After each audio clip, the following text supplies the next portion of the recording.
I'm gonna cry again. This is fun. Thanks for being here. Hey everyone, and welcome back to my channel. Welcome back to Sundays at Tiffany's, where every single Sunday I upload a motivating video to get you ready for the week ahead. This video might not be as motivating as others because I'm sitting in a chair, but if it motivates you to do anything, I want it to motivate you to give yourself grace, give yourself a break, let your body rest. All of those things are just as important as getting it all done. Honestly, they really truly are. But I'm sitting here with baby Evie. It's so surreal. I feel like it was the fastest pregnancy of my life.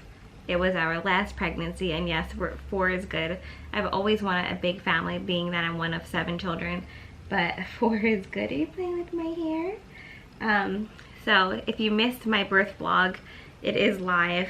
It's on our family channel, Beaston Family Vibes. So I will link that below. We can go ahead and see my full birth vlog. I kind of just wanted to come on here and tell you, you know, just kind of our birth story and catch you up to speed and kind of like just update you on what's been going on and how life is. And then I'll see you again on Tuesday. I'm thinking Tuesday I'm going to do like a little tour of my bedroom and how I have everything set up for both baby and myself, because I love watching those videos. I think it's called like a bedside nursery tour. So I think I'm gonna do something like that. Basically just trying to do things that are easy on my body, that don't take too much time, that still give me like that bonding time with not only Evie, because we're bonding as like a family, getting our groove with everything, kind of just, you know, seeing how everything goes. I can't wait to do all the routine videos, but we are nowhere close to any kind of routine. It's pretty much a big S show, but it's my S show and I love it. And I don't know, I feel like we're doing really, really good. We had a rough start. I'll just quickly go over my birth story because you can just go watch my birth vlog and see it all there, but it was a very easy, oh, you're so cute. Baby yawns and stretches are the best. So it was pretty uneventful. I got induced at 39 weeks for precipitous delivery. Pretty much once my body gets to 5 centimeters, it goes to 10 centimeters in minutes, and I don't want to have a baby in my car. So at 39 weeks, I was induced. I was also induced with Ella at 39 weeks, which is kind of funny because Evie was born on Monday, November 23rd, 2:49 p.m., weighing 7 pounds, 2 ounces, and 19.5 inches, and that is all like Ella's exact like measurements, her weight and her length and all that, so it's kind of funny. Following her sister's suit, I told the nurse on postpartum, I was like, I'm just feeling like she's getting a little ready. You know, I used to work in labor and delivery as a tech for a couple of years, and then I was a NICU nurse for a couple of years, so I just kind of know my jaundiced looking babies, and plus Ella was readmitted to the hospital when we had her for jaundice. So I was really happy that one of my night nurses like really like listened to me. I feel like that's really important as a nurse, to always listen to the mothers, because moms know best. Like mommy gut is beyond what anybody else can tell you. I'm telling you, always go with your mommy gut instinct. It won't steer you wrong. But I was just like, I feel like she's looking really jaundiced already. This was on her 2nd day of life, and she was like, yeah, I can kind of see that. I'll check again right now. I won't wait until tomorrow. And she checked and said, okay, based on her last bilirubin and this one, I think that I'm gonna call the neonatologist and just see if he wants to put her under the lights. So they just put her under like a single light. She was miserable that entire night, so she didn't get to stay under as much as she should have, because she was cluster feeding, as you know, a newborn baby should be. So then the next day when they rechecked it, the day before Thanksgiving, which I was so excited to go home and just be with my family and like learn how to be a family of 6, 8, including the dogs. And they came in and told me that she was going to need to go to pediatrics and that we could stay with her, which was obviously a blessing. Same thing that happened with Ella, except at least this time we never had to get, ooh, you okay? We never had to get discharged and then come back. She's dreaming. At least we were just there, but I was like, you know, I felt like I was letting the kids down because they thought we were coming home and they were so excited to meet her, which you'll see on our family channel. I think tomorrow, when you're watching this, tomorrow it'll be up. so, like, I couldn't have had like a better reaction to them meeting her. But anyway, I lost it and I just cried for like the entire day. Speaking of crying, I feel like this postpartum is the most tearful postpartum that I've ever had, but not, are you okay, sweetheart? Oh, she has a burp. Not in the way of like anxiety and depression or anything like that, not yet. It's still very early on. All those things could definitely come, but it's just very tearful. Like everything makes me cry, and it's not like sad tears or anything like that. A lot of times it's grateful. Like I just cry for being so grateful. Like this is, I'm gonna cry right now. See, this is real life postpartum, you guys. I'm just so, God, I can't get through it. I'm so grateful to have 4 healthy babies. Like this is like literally what I was born to do. I know that like women can do whatever they want, whenever they want. They can do or be anything they want, but for me,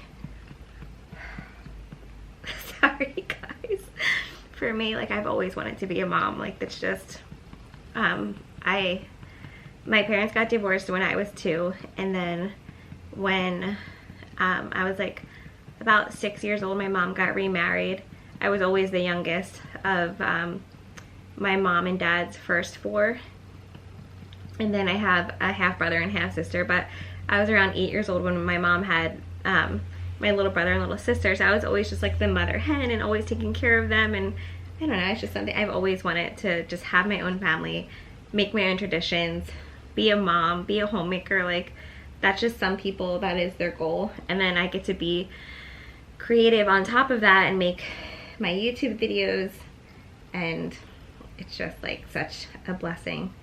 I made a sappy like Thanksgiving post too, because this video is all over the place, because my brain from postpartum hormones and just worrying about her and no sleep, it's just all over the place. I'm sorry guys, bear with me. I basically on Thanksgiving just wrote a post that like, thank you so much to you guys, because you say that I motivate you, but you motivate me in so many ways. Like your experiences and your stories and your recommendations like has literally helped us so much through life. But more than that, just by watching our videos and like liking our Instagram posts and stuff and following us, that support makes it possible for us both to be able to stay home and to never miss any of our kids' childhood.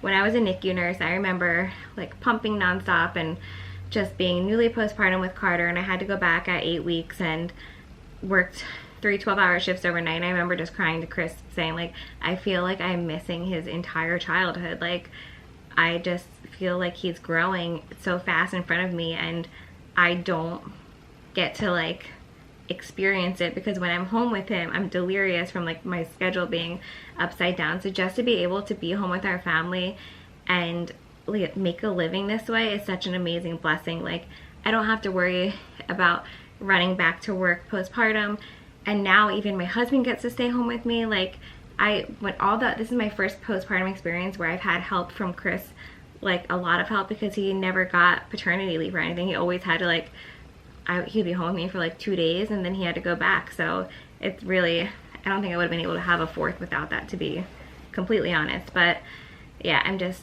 thankful for you, so thank you. Anyway, back to the storyline. She was jaundice. We stayed in pediatrics and the kids took it so good. Like they weren't even upset. They're like, oh, we get to play with BB, which is Chris's mom, like even longer. It's okay. Like, you know, like that was like my biggest thing. I didn't want to upset them that they weren't meeting her, because I know how excited they were. You're so cute. So thank God we got to peds. Everyone there was amazing. They made us incredibly comfortable there.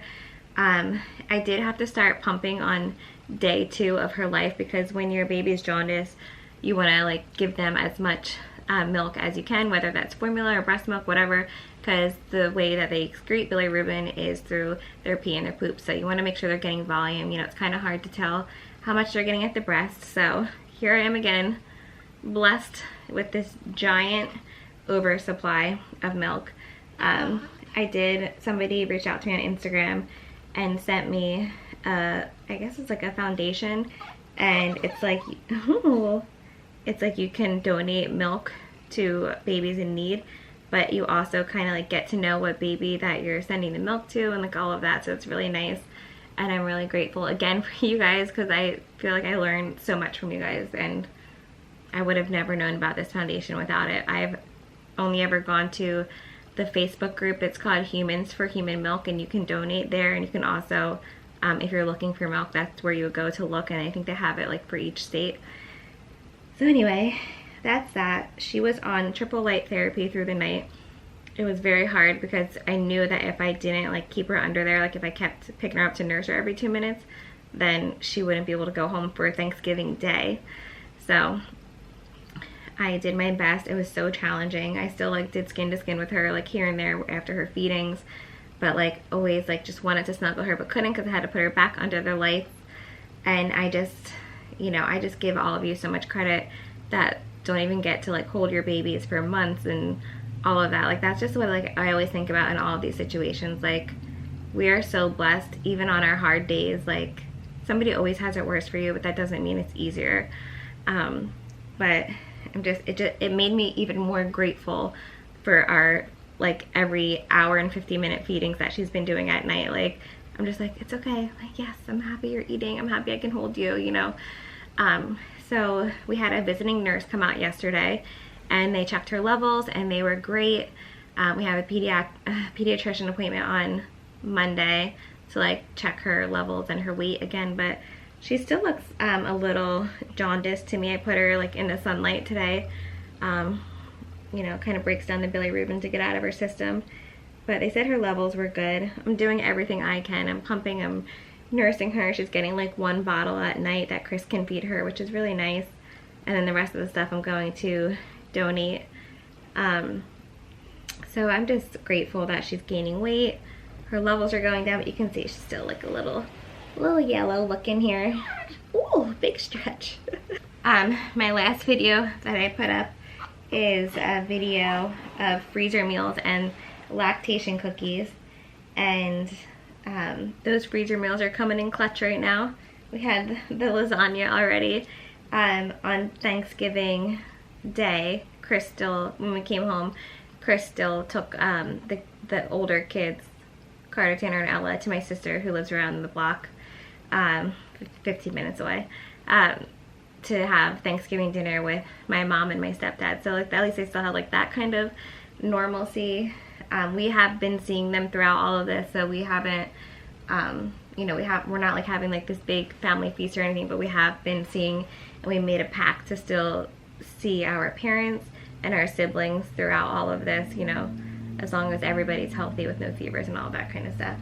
Postpartum, a little bit more about postpartum. I'm going to eventually make that video like 24 hours with a newborn. I had that on my schedule to be this video today, but I'm just like too exhausted to do it.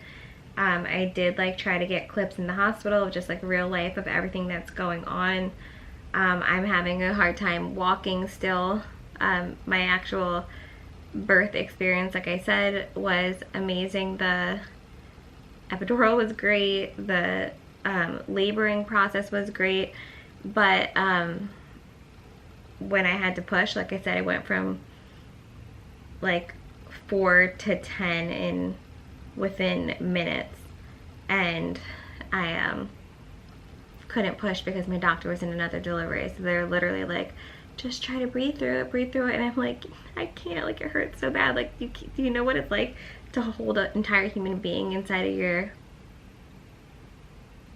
So I feel like my back is like a little bit extra messed up from it. Like honestly, I know that like the epidural hurts your back a little bit, and hospital beds, all of that stuff, nursing, all of those things hurt your back, but this is like really bad back pain right now. So I'm just trying to give myself grace and let myself relax and heal. When I had, sorry, my phone keeps going off. When I had Ella, like I said, Chris had to go back to work, and I was still like lifting the boys into their cribs, and like, you know, that would increase your bleeding because your body basically needs to build a scab over where your placenta was, and when you do too much, it breaks that scab down and you bleed more. So I was bleeding, and then I almost had a prolapse. I felt like a pressure down there, like just feeling like pressure, and I went to the doctors, and they said, yeah, it's the start of a prolapse, but like if you just like take it easy and do like Kegels, do like all that stuff, like pelvic floor exercises, then you'll be okay. So like I'm not messing around this time. Like I am taking it easy and giving myself all of the grace. I basically just wanted to come on here and show my face, tell you guys how grateful I am for all of you for being here through this entire process. When I was in the hospital, when I got told that we had to stay on pediatrics for her bilirubin, I took it really, really hard just because of my emotions, and that like I was like longing to be a family with all 6 of us, and like I don't know, I just felt like devastated, like is it somehow my fault that she has jaundice, you know, just the normal. I'm gonna cry again. This is fun. Thanks for being here. You know, just like going through like all of the feelings. Postpartum is not easy in any way. My iron is low, you can tell I'm pale. You know, I'm sleep deprived, but I'm so blessed. And anybody who hasn't been postpartum, I just want you to know it's very challenging being postpartum. It's the biggest blessing in the entire world, but your body is changing, your hormones are going crazy. Just like it's a lot. So if you know somebody postpartum, just be kind to them and just help out in any way that you possibly can. I'm so blessed to have Chris home with me because I would not be able to do it without him unless I had like a full-time nanny or something. Like I couldn't do it without him here. You guys would be proud of me. I reached out to cleaners and asked them if they could come, which I should text them again because they never got back to me. Like I'm just giving myself grace, and I'm gonna have somebody hopefully come clean the house soon, because when you're postpartum, the postpartum nesting and like urge for things to be perfect, Tan's waking up from his nap, is even more than pregnancy nesting. Good morning, Sleepy Butt. Did you have a good sleepers? I missed you. Oh, did you miss your baby sister? Daddy's getting coffee. He'll be right back. Where you going? You want to watch something with Mommy and snuggle? Okay, let's do that. Oh, I can't lift you, but you want to come try to get up here? Can you try to climb a little bit? Because Mommy can't lift you. Just try to climb up. You're my little monkey. You know how to climb. Come on, climb. See, I told you I can't lift anything. I think the postpartum, they say like you should only lift the weight of your baby. And Tanner's my baby too. Tan, look, say hi. Hi. You're so sweet. What should we watch? You made me buy Rudolph for $10 and we never got to watch it. Do you want to watch it? Huh? I'm like so ready to watch like Christmas movies, Christmas tree and all that. This time I want Abby to watch it. You want to hold her and watch Rudolph with her? Yeah. That sounds like a nice plan. Because I never got to do that. You never did get to do it because she wasn't here when we bought Rudolph for $10. I'm still mad that I bought Rudolph for $10 because they always make me buy stuff on demand and then they never watch it. And I'm just like, okay, well that was a waste. But I like Rudolph, like the old-fashioned one. Anyway, this video has gotten away from me. My brain is mush, but I know you guys understand. And I will see you guys again on Tuesday. Thank you so much for watching. Don't forget to subscribe and give this video a thumbs up. And subscribe to our family channel, Beaston Family Vibes, because that is where the birth vlog is, and that is where like the kids meeting Evie is, and you don't want to miss that. Bring your tissues. It was the best reaction you could ever want for like your kids meeting the new sibling. It was amazing. But also, here's Evie.